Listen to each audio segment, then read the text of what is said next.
Hey, I'm Chelsea, an English teacher in Japan, and this video will go over my living expenses and budget as an ALT in the JET program. This video is not meant to be a representation of what all living expenses will be like in Japan, or me telling you how you should spend your money. My spending habits are based on my values, what gets me closer to my goals, and what brings me happiness. I'm definitely not perfect, but I hope this video shows you don't have to be in order to make good financial decisions for you. And with everything else in the JET program, every situation is different.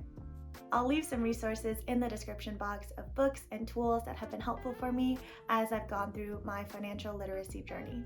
Let's start with how much money you make as an ALT on the JET program. How much you earn is based on how many years you've been in the program. Every consecutive year that you stay, you'll earn a little bit more money than the year before.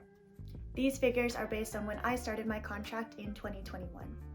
I'll also be using Japanese yen as a currency, but will also show US dollars as reference. As a first-year ALT, my gross annual income is 3,360,000 yen. I get paid once a month, so dividing this number by 12, I make 280,000 yen per month. However, this is not the amount of money that will be deposited into your bank account. You will pay taxes, pension, and insurance, which will be deducted from your paycheck before it arrives in your account. Welfare pension, 26,000 yen. Health insurance, 15,000 yen. Employment insurance, 1,000 yen.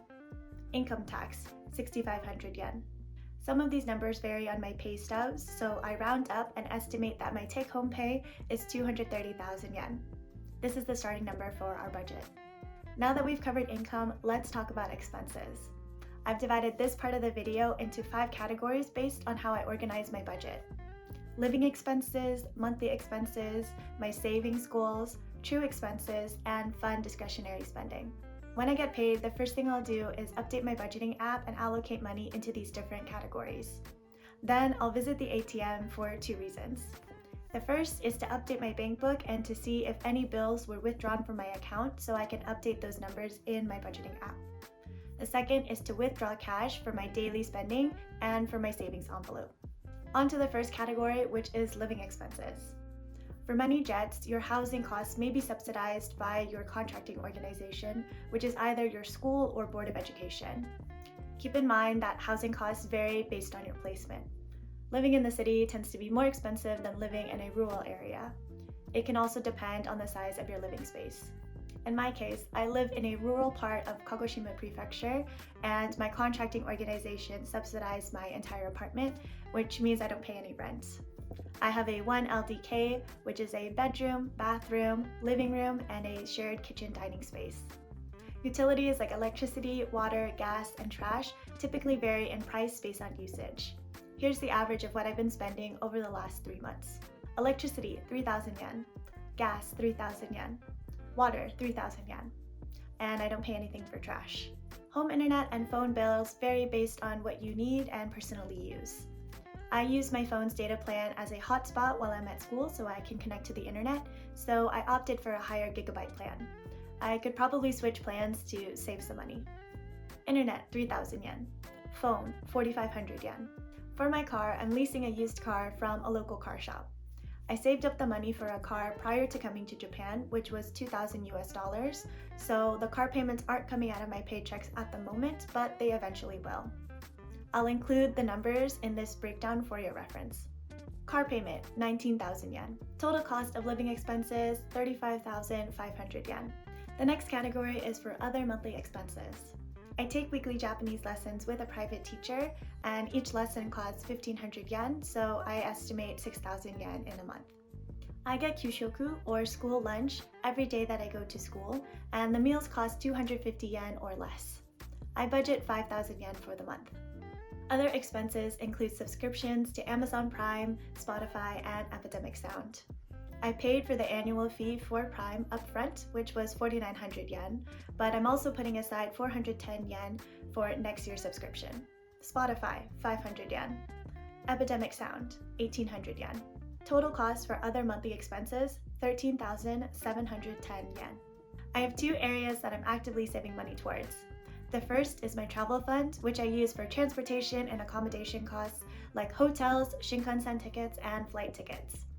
I started this fund with 1,000 US dollars, but I also contribute 10,000 yen each month to keep it well fed. I cash out this money when I get paid and put it in an envelope so I don't accidentally spend it. The second area is for general savings, taxes, and investing. I use an app called Wise to transfer money from my Japanese bank account to my US bank account. I hope I can increase the amount I contribute in the future.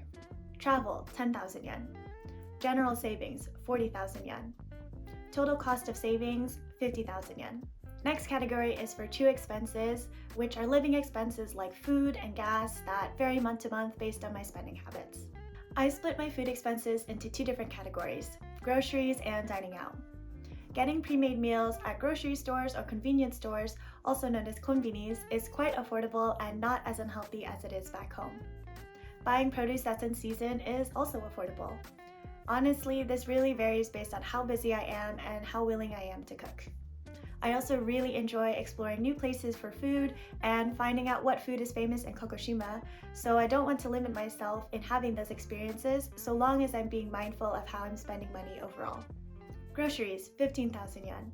Dining out, 20,000 yen. For gasoline, I honestly haven't figured out the conversion to compare gas prices between here and California since all of the metrics are different. Kilometers versus miles, liters versus gallons, yen versus dollars. I do get subsidized for driving to and from school, so that does help a bit. Gasoline, 5,000 yen. Gas subsidy, 2,000 yen. I use public transportation when I take the train into the city a few times a month. Public transportation, 2,000 yen. Total cost for true expenses, 40,000 yen. The last category is for fun spending, or things that I choose to spend money on because they bring me joy and happiness. I don't have to spend money in these areas, but I actually want to enjoy my life. When I get paid, I'll allocate money into different funds for the month. If I don't spend all the money in a fund in 1 month, then it'll roll over into the next month. However, if a purchase is going to be more than the money I've set aside in a fund, I'll need to move some money around to afford it. For example, if I want to buy a jacket, but my clothing fund doesn't have enough money, I can move money from my home decor fund into the clothing fund so that I can buy the jacket. This allows me to be mindful and purchase intentionally. I also try my best not to make impulsive purchases. If I see something I like, I'll take a picture of it and think about if I actually want it and if I can afford it. If the answer to both of these questions is yes, and some time has passed, a week, a month, it really varies, then I'll go ahead and buy it. I enjoy books in all of their forms, paperback, digital, and audiobooks, so I put aside money to buy 2 books a month. Books, 2,000 yen. I love watching movies in theaters, and the IMAX theaters here are really nice, though the tickets are more expensive. I put aside money to watch 2 movies a month. Movies, 5,000 yen. I also love skincare and beauty, and it's been really fun exploring and experimenting with Japanese brands. Beauty, 5,000 yen. I didn't bring many clothes with me when I came to Japan because I wanted to rebuild my wardrobe, so my clothing fund has been quite big for the first couple of months here. Clothing, 20,000 yen. The final fund is for home decor and home supplies. This fund is big because when I first moved here, I was buying items that I needed that made my life easier and more comfortable. Thankfully, I wasn't starting completely from scratch, but I did buy essential items like a rice cooker, a kotatsu blanket, and floor pillows. I also bought a couch and decorative pieces. As I'm getting older, I'm learning how to invest in the spaces that I spend the most time in and make the quality of my life better. So spending 20,000 yen on a couch in a room that I now spend the most of my time in is a worthy investment. Home decor and home supplies, 50,000 yen. Total cost for fund spending, 82,000 yen. Here's the final breakdown of all of my budget categories. Living expenses, 35,500 yen. Monthly expenses, 13,710 yen. Savings, 50,000 yen. True expenses, 40,000 yen. Fund spending, 82,000 yen. Total cost for my budget, 221,210 yen. This is what I spend on average in a month. That extra 8,000 or so yen is used for purchases that I couldn't predict or goes into my savings. But I have peace of mind knowing that all of my expenses are covered. My advice to anyone who is interested in applying to the JET program is to start saving money now, whether you're 1 month away from leaving for Japan or a year away. Put aside however much you can afford and put it in a place that you can't touch it. If you get into the JET program, that's awesome. You can decide if you want to use that savings to make your life a little easier when you arrive. And if you decide it's not for you or you don't get into the program, then that savings can be used for your future self, whatever is most important to you. I hope this video brought clarity about what an ALT salary is and what general living expenses are like in a rural part of Japan. If you have any questions, leave a comment, or I would love for you to connect with me on Instagram. Thanks so much for watching, and I'll see you in another video. See you!